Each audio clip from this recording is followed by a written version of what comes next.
Hi, my name is Daryl Alexander.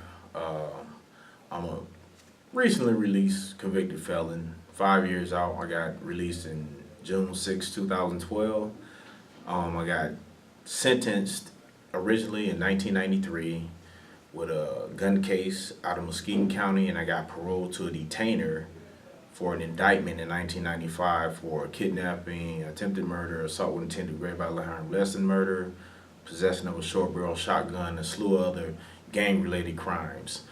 Some of the things that I focus on now, being off parole for 3 years and being a part of mass incarceration advocacy, helping others that's on probation, parole, is the thought process, cognitive behavior therapy. That's one of the things that I focused on before I got out of prison that allowed me to have a different outlook on what I want to do when I got out, how I conducted myself when I was out, based on what I did to get in prison and what I did for the first couple of years in prison.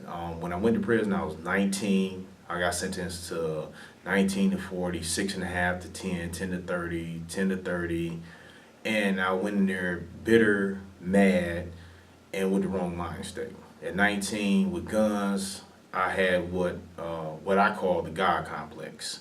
I heard different psychiatrists and psychologists tell me, well, you was in a gang because you wasn't loved, you needed, some friends, whatever. I got tons of siblings, cousins, aunts, uncles, grandparents, and I'm thinking to myself, they're completely wrong. I had a God complex. I had that and a gun, and my own ego was my worst enemies. Being that, I was out there, I was ahead of my gang. I could say, well, let's go kill them, and everybody be like, let's go kill them.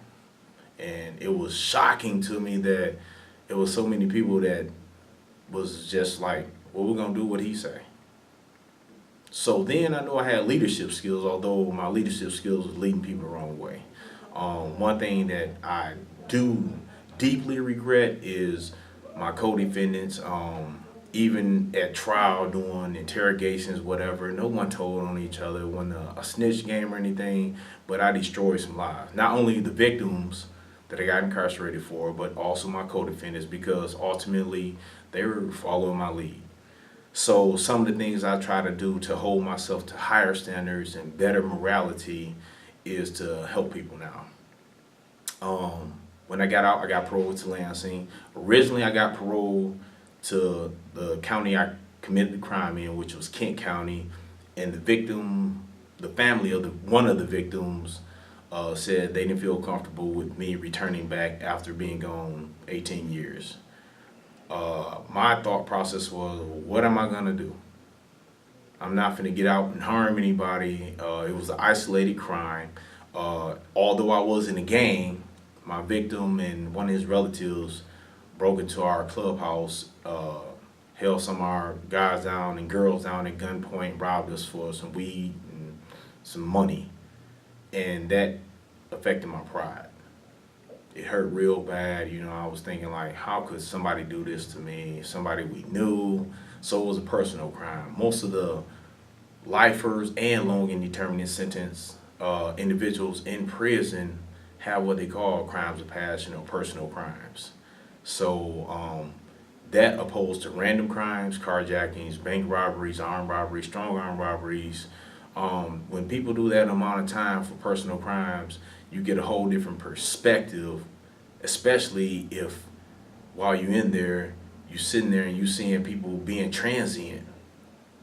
I seen one guy, he got out, did 12 years on second degree murder, got out for like 2 years, came back, had a manslaughter, did a 6.5 to 10, got out, and came back for another involuntary manslaughter. Killed 3 people. Got out 3 times, and I was still in there. That type of stuff makes you bitter.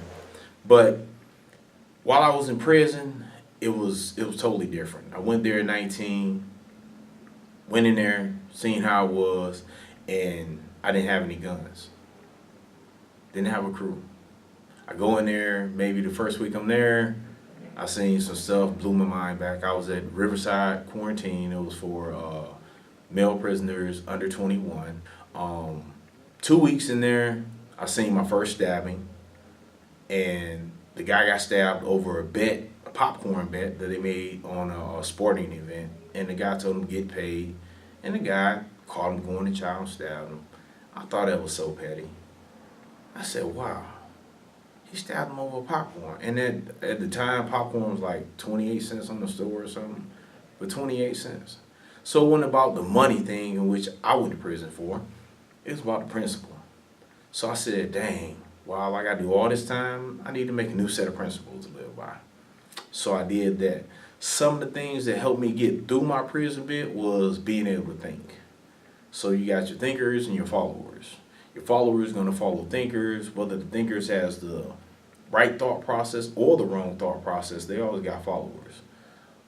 When the student is ready, the teacher will appear theory, and every teacher wants a student theory. That applies in prison. Whether you going in there for life or for 1 year, you're going to bond with somebody. Prison is designed as a microenvironment to integrate you into some type of community. They say that everybody goes to prison is antisocial because we've been removed from society. However, we've been removed from one society in which we couldn't function in and placed in another society in which we must function in. So towards the end of my bid, I had strong family support throughout my whole prison bid. That's very key.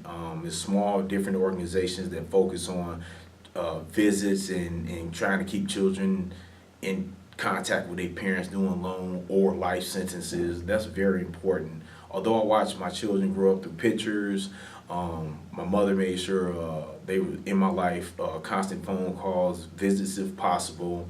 All that was good, but I missed graduations, I missed birthdays, I missed all of that, and that's one of the biggest things that hurt me. But me and my family decided that I should get out and have my own transition time. So they pulled together, and I sent money home. I kept the job in prison. One of the best prison jobs that I had was I worked in the Michigan license plate factory in Adrian, Michigan. But I was also, during that tenureship, I was a GED tutor, I was a referee, law library clerk. So I kept pretty high-end paying jobs in terms of prison so that I did minimize money that I may need or wanted from home. I even sent money home to my children for birthday presents or whatnot. If a guy goes in prison just want to play basketball, play cards, or watch video games, and you see that with a lot of the lower sentence individuals, 1 to 2s, 2 to 20s, whatever, they just there to pass time. I figured I'm not here to pass time, but I'm here to prepare myself for when I get released. I remember maybe my second week in prison, I had an older brother went to prison. He wrote me from MR, and he wrote in the letter, from the moment you stepped into prison, you was on your way out. What you do from now until then is up to you. So for that whole 18 years, I sit around and said, what can I do when I get out? So about a year before I got out, before I went to the hole, I sit and had a long talk, maybe about 5 consecutive phone calls with my mother. We decided on give me my own place for transition reasons. And I said, well, I used to cook. What else out there? Medical. People always going to need medical attention. IT. People was going to need IT. So when I got out, I was on high profile parole. Had a parole agent that raided my house frequently and kept me to the letter to my parole orders and added some more. But I knew when I got released on parole, I wasn't free. You know, I had a complete parole. I did 8 months on GPS tether and the rest of my parole on curfew tether. And I didn't let that be a deterrence. I didn't let it be a crutch. I couldn't leave the city of Lansing. Some of the things, though, that I got raised focused on education and having your own.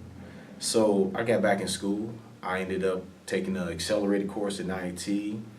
I started my own business. I pursued self-entrepreneurship because being a convicted felon put up barriers in terms of any decent employment. So I furthered my education. Currently, I'm 1 year left in my Bachelor's of Science in IT.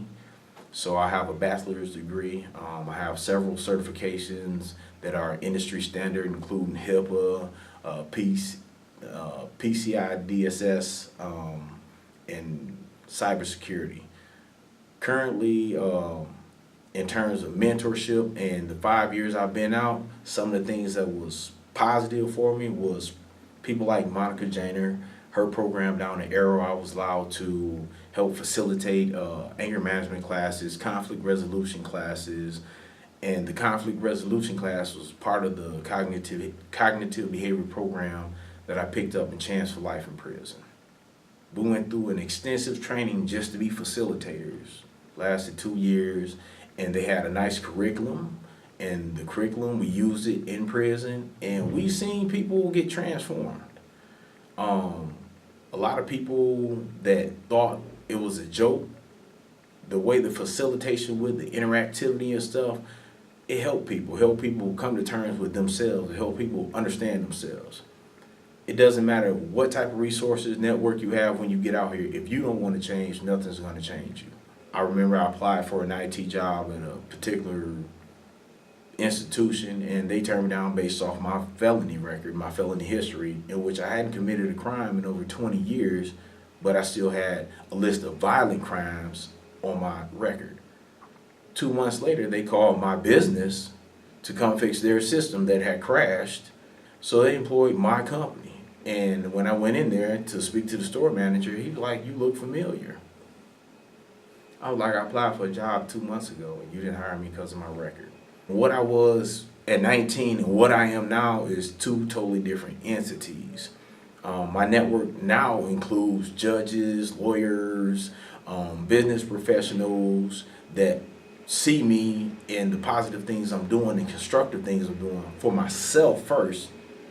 Then they see it in the individuals I assist through the classes that I facilitate, the conflict resolution I do, the anger management, and the counseling.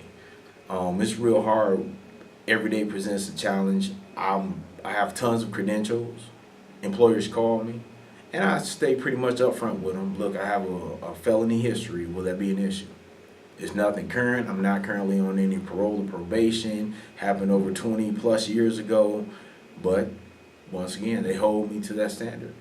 And I hate for it to be, once a convicted felon, always a convicted felon. So I do things like advocate for mass incarceration issues, ban the box issues, juvenile lifer laws, and things like that our legislature enacted on a knee-jerk assumption or whatever. But it need to be changed. It need to be redone. Not reformed, but redone, because they did it wrong the first time. In closing, I would say, for people that are doing long and indeterminate sentences, it's on you. Make you a game plan. I know, just like everybody else know in the MBOC, whether you're doing the AOP, the SOPs, or any type of leaving cognitive behavior programming, that they make you make a plan, a fallback plan. So if you get off track, what can you do? Who can you talk to? Who can you contact? Then you got to do just like a business plan. 3-year outlook, 5-year outlook, 10-year outlook. Where do you want to be in 10 years? How you intend on getting there? Inform yourself. Also inform your loved ones. Inform your family. Because the more education people get about the justice system and the more informed they become, the better the networking is, and people won't just write you off because you have a felony record or stereotype you. Also, mentoring programs. If you don't have a family, create an external family.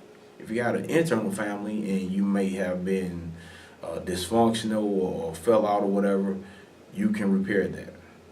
Take the time to repair that. Time brings healing. Healing brings closure. And start networking and get on track with the things that's going to be constructive and productive and progressive. Stagnation isn't productive, and going negative, a state of recidivism, going around the same drug dealers, homeboys, baby mama drama, you leave all that alone. Seriously.